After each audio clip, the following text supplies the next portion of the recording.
Back to Sunrise Daily, coming to you live from our Abuja studio. I have with me this morning, I've been speaking with the National Publicity Secretary of the Governing All Progressives Congress, Mr. Lanre Issa Onilu.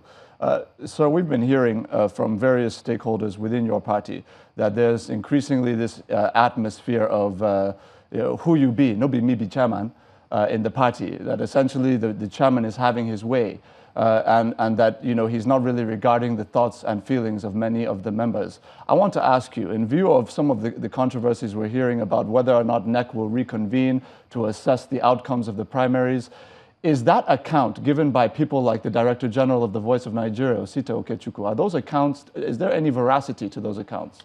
With due respect to Barrister Osita Okechukwu, I do know that as a member of NWC, what I have seen within the short period I've been there, I've seen an atmosphere that allows for robust debate.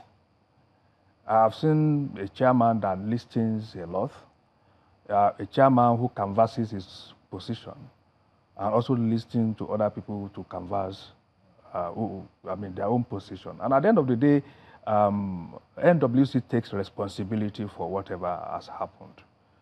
Because we don't have a chairman that, that's not, the picture being painted is not correct at all. There's a very conducive atmosphere for a member of NWC to hear his view. Most of the times, the decisions are taken collectively and superior opinions are respected. That's what I have witnessed. And I've seen, it's not possible. It's not even happening. So I don't know where this is coming from, really. And you hear this from, unfortunately, people who are not members of NWC. That's the surprising part of it. What's interesting here is that, of course, according to Comrade Adams Oshiomhole, he says that he has, I think he said only one or two governors that are, that are currently at odds with him, according to him. But we've seen more than that come out publicly. We've seen Governor Yari, Governor Amosun, Governor Okorocha, and some others as well come out publicly. In view of that, there are I don't want to use the word rumors, but speculation rather, that some of these powerful forces within the party are asking for the reconvening of the National Executive Committee, essentially to not just review the fallout of the primaries, but potentially to pass a vote of no confidence on Comrade Adams Oshiomhole. Is there any concern now that because there has been an application through the office of the National Secretary of the party to that effect, that indeed the national chairman is in jeopardy? I don't think so. You don't think so? And by the time you ask people to mention these governors, by the time you have 1, 2, 3, 4, then that's the end. But that also matters. We are not saying it doesn't matter. No, it matters. But do they have a right to also be aggrieved? They do. But it's worth noting that we have to acknowledge that the 4 governors you're referring to are those who have come out publicly. That may not be the full number of those who are quietly and privately disenchanted with the national chairman. And who says those 4 governors tomorrow cannot come out and say, we have no issues? It's neither here nor there. We are dealing with the issue. And the crisis that is being painted outside there is news to those of us in the leadership. It's news even to some of these governors being mentioned. The fact that somebody has come out to say, I'm not happy with what has happened, is not enough to conclude that this world is coming down crashing. That's not it. What has happened is, it is politics. We should get used to the fact that when you have contest, somebody would protest, and he has a right to protest. But is that the platform for him to get redress? That is what is important. And are we responding to that? That is what is important. And we are responding to those issues. So there will be conflict, because that is part of politics.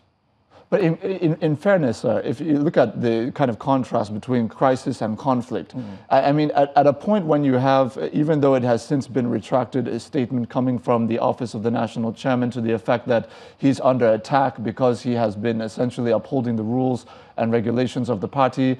Then you have protesters marching out in front of the national headquarters of the party, essentially saying we want to keep Comrade Adams Oshomole as our chairman, he's doing the right thing, etc. I mean, are these not some forms of evidence that not only is there a crisis, but that the chairman is aware that there's a crisis and that he does see need to protect himself? Not at all.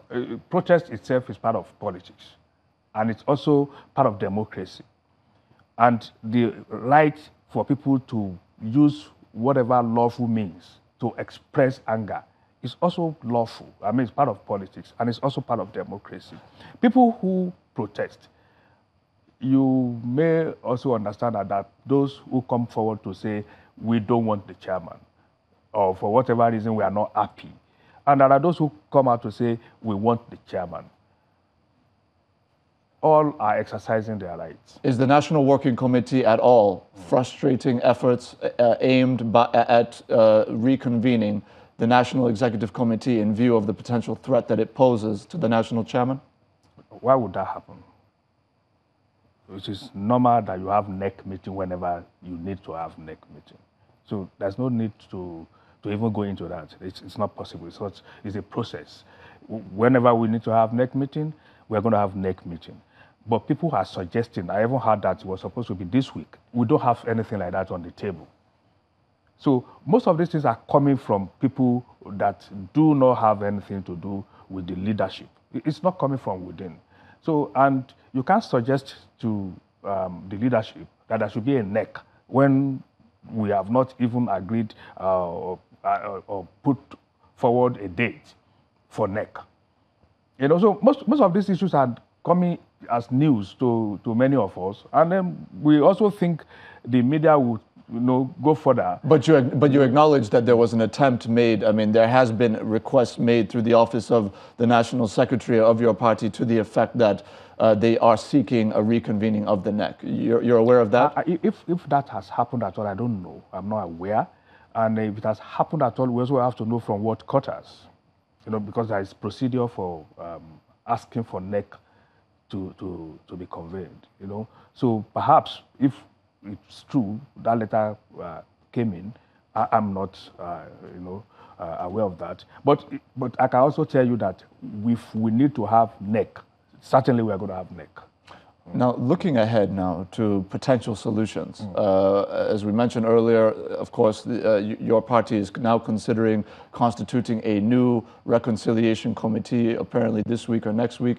That's for you to confirm. But I want to ask you, in view of some of those efforts, when you look at the reality that the deadline for primaries is up, that some of these processes cannot be repeated, how is it that you would now expect those who are disenchanted with the outcome of some of these gubernatorial primaries or National Assembly primaries to simply accept that they are not going to be favored, that they are not going to be the winners of those processes? Is it not inevitable that you're going to have some sort of perennial disenchantment as a result of the passing deadline? The reconciliation committee that you're referring to, the mandate will be to bring everybody back into the fold, to ensure that where we have conflict, we iron those and smoothen things. So, but the issue of redress started immediately after the primaries. We are not waiting till after the deadline has passed to start listening to people.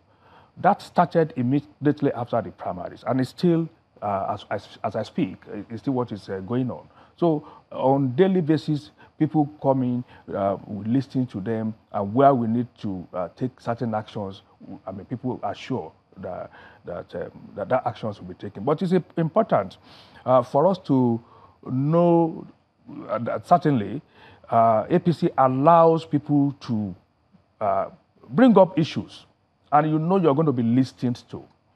And if there's need for redress, with clear evidence, you are going to get redress.